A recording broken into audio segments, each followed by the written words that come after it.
welcome to an episode of Rediscovered Movies. I'm your host, Nomfanelo.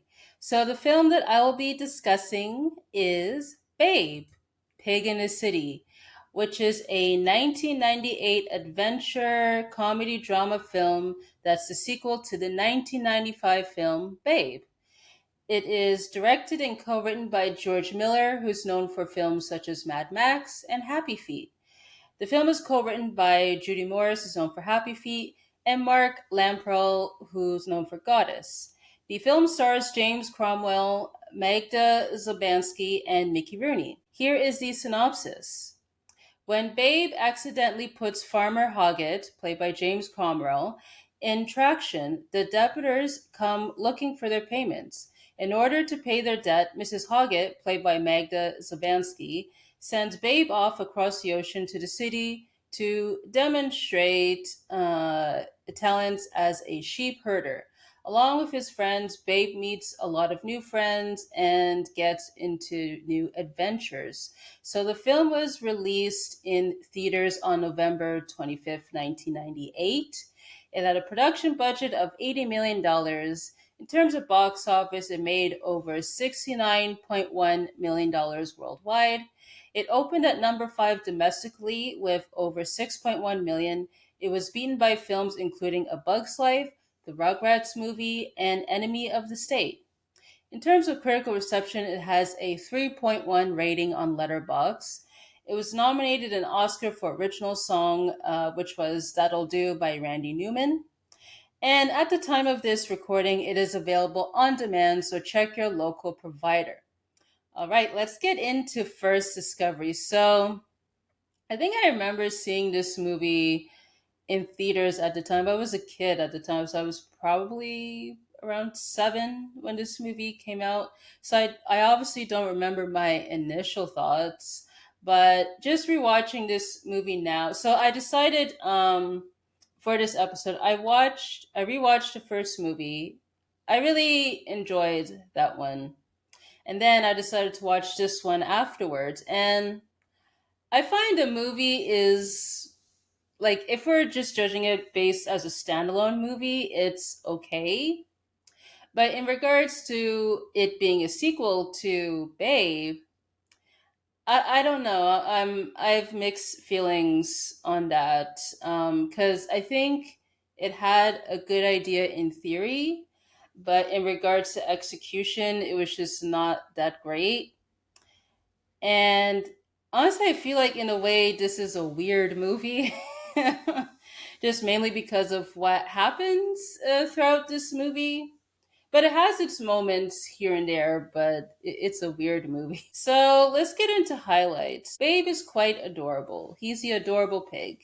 So essentially, if you remember the first movie, at the end he becomes like the champion and he's crowned like the sheep pig. So essentially, he's a champion, and at the beginning of this movie, he's like famous. He's celebrated by everyone there at the farm and the locals. And so, even though he's skilled at what he does, he still has long ways to go because throughout the movie, he tries to be helpful, but in ways it doesn't work out at the end. Like for instance, at the beginning, when he's trying to help Arthur at the well, Arthur gets injured, which leads to the major events of the movie. And then with Fugly, during their performance, he gets into a coma, essentially. So I think Babe at the end means well, but yes, still has long ways to go in terms of avoiding accidents, but means well. But I like how with Babe, he helps out other animals, even though at times the animals don't deserve it, in my opinion. Because, like, for instance, during the later half of the movie, when one of the dogs is chasing Babe, the dog falls into the water, and Babe could have just left him there, but because it's a kids movie, Babe decides to help him out, and then the dog decided, to protect Babe essentially. So, so yeah, I think Babe as a character has a lot of heart, has good intentions, even though is prone to accidents, and at times the character is naive. So there's that. I do appreciate with Esme, she has a bigger part in this movie, even though she is separated from Babe throughout this movie. I would say the first movie she was great as a supporting character, but here in a way she's kind of a lead, even though she's not fully in this movie. After failing to do what's necessary at the farm, which leads to their deaths, obviously. And then she decides to travel with Babe to LA to go to this fair where Babe can compete for money, essentially. But then that doesn't end up happening because they get into trouble, obviously. Like, first, when Esme stumbles upon the muggers where they want to steal her purse, that leads her to jail. And then it was hilarious when she's in court. She talks fast to the judge. And then you see like the bunch of transcripts hanging on the floor. That was hilarious. And she has her moment, I would say, towards the end of the movie when she tries to rescue a Babe with the person that's running the hotel, Miss can't remember her name, but yeah, the lady that runs the hotel that they stay at helps her out essentially. Um, Also, too, I thought the cast did a good job with the material that they were given, essentially, with both the human actors, but also to the voice actors as well too. And I guess lastly, um, as a sequel, I appreciate that they do keep the aesthetics from the first movie here. So, for example, the first movie had narration. We still have narrations. I believe the same narrator, and the titles that we had in the first movie with the mice. We still have that here with the chapter titles, and the mice are included in this movie. I thought they would play a bigger part, but they're just there in the background essentially. But yeah, that's pretty much it that I have for highlights. In regards to lowlights, I just wondered, as a sequel, was it necessary? Because I think the idea to go to another city is fine. But I don't know. I just think the way that it was executed just did not work out, because mainly they largely forget the whole fair thing in favor of focusing on Babe interacting with the animals inside the hotel. And honestly, at the end, even though they do appear friendly towards the end, I could care less about them at the end because they're quite dismissive towards Babe in this movie. So, yeah, I just feel like they could have had Babe and Esme either try to continue to go to this fair in order to get the money for the farm, or just have them try to go to different places to try to raise the money by any means necessary. But I just think the way they go about in this movie just did not work out. After the events of the movie, um, the owner of the hotel decides to give Esme the money from the hotel to give to the farm.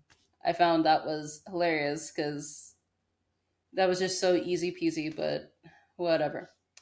And I feel like as though there wasn't enough. heart in this movie. What I liked about the first movie, that it was quite heartwarming because essentially with what Babe had to go through, where he was separated from his mother and had to essentially be alone inside this farm, and essentially had to grow up fast so that Babe is able to survive in that new environment, and then goes through all the motions in that movie.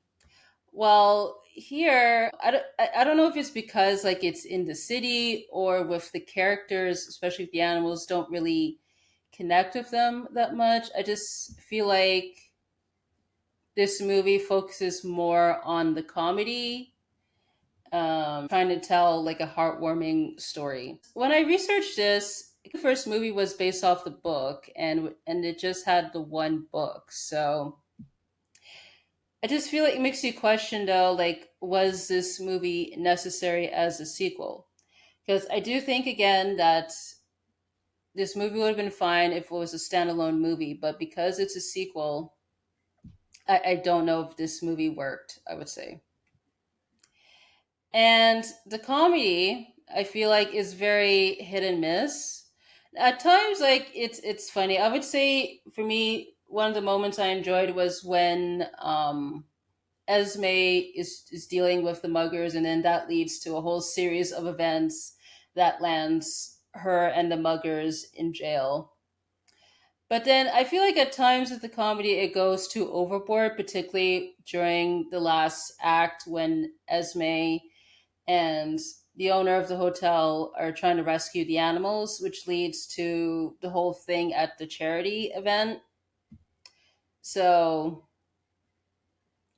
yeah, I just think maybe at times the comedy could have been toned down, but I don't know if they did this so that it could make it more entertaining for kids, possibly, but it could have been better.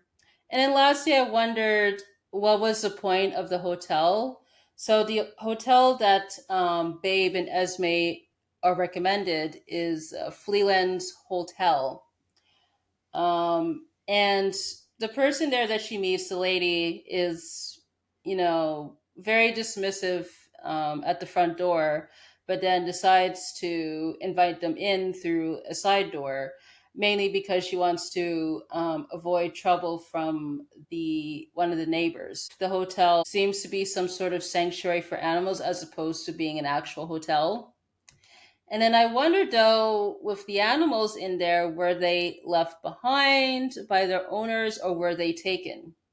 It's unclear because it seems like I'm leaning towards the latter, because when Esme is trying to look for Babe, Fugly hides Babe inside the trunk. And how that happened, because Babe was trying to retrieve the suitcase that one of the chimps stole. And yeah, Fugly hides Babe, and I just wondered why.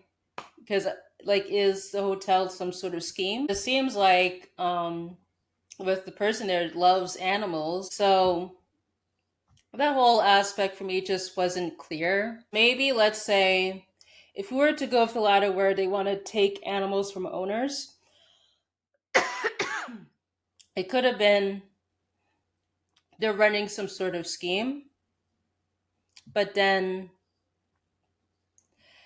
yeah, I don't know. You can either go that direction, or the owner wants to find abandoned animals and take them in essentially to the hotel, but it's not legal for various reasons and all that stuff. So it could have chose either or, but that part could have been more clear. Alrighty, so let's get into the trivia. So there wasn't too much I was able to find, but here goes. So Chris Noonan, who directed the first movie, apparently had no involvement with this one because of a falling out with George Miller, because Noonan felt that Miller was trying to take the credit for the first movie, and And apparently there was some conflict, to say, during the first movie, and he was not invited apparently to the film's premiere. And apparently, in an interview with Short Life, Noonan was asked about the sequel and said that he had never been slightly interested in making one, feeling the original was perfect as is, and that there was nowhere to go for a sequel, and said that if it had been up to him, it would not have been made.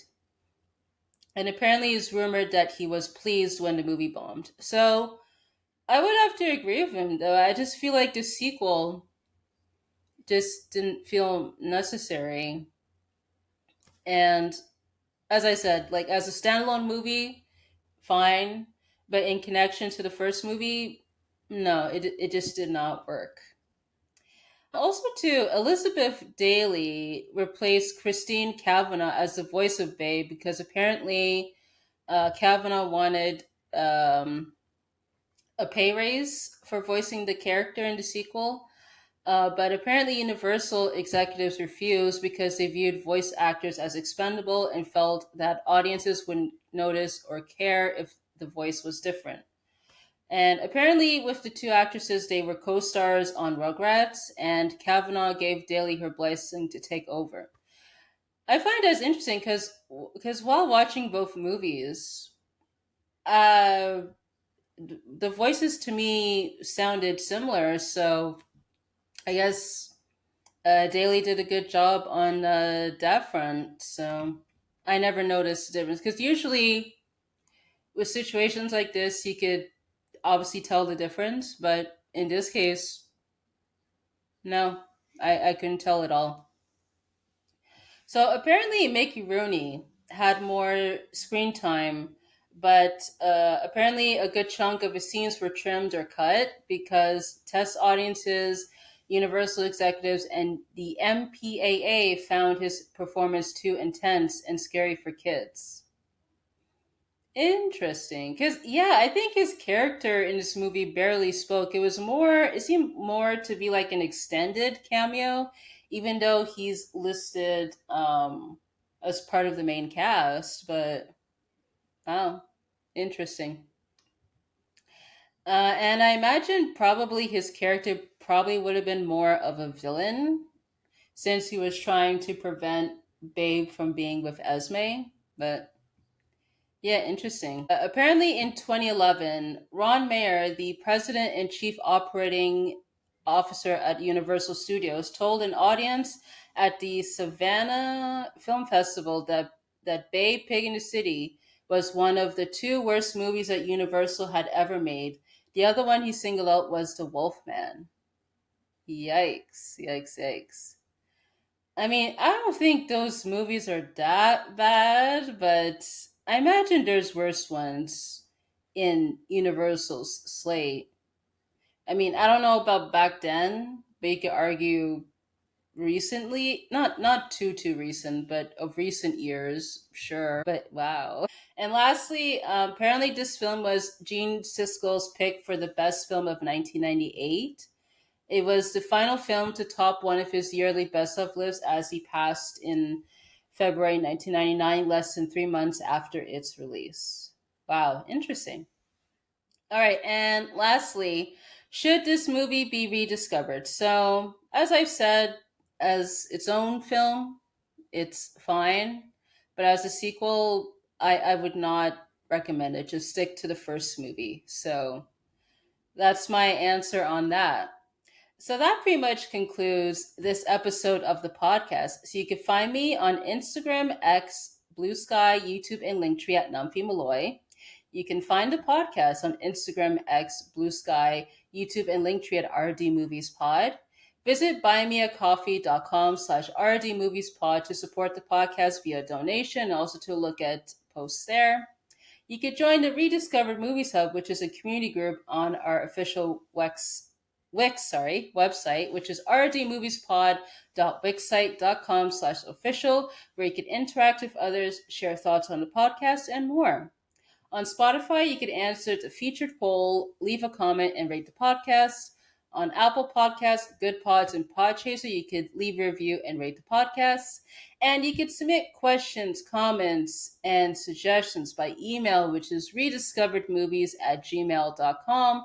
Or you can fill out the contact form on our link tree to be featured on a Q&A episode, which will air after the end of this season. So I want to say thank you so much for tuning in, and I hope to catch you on the next one.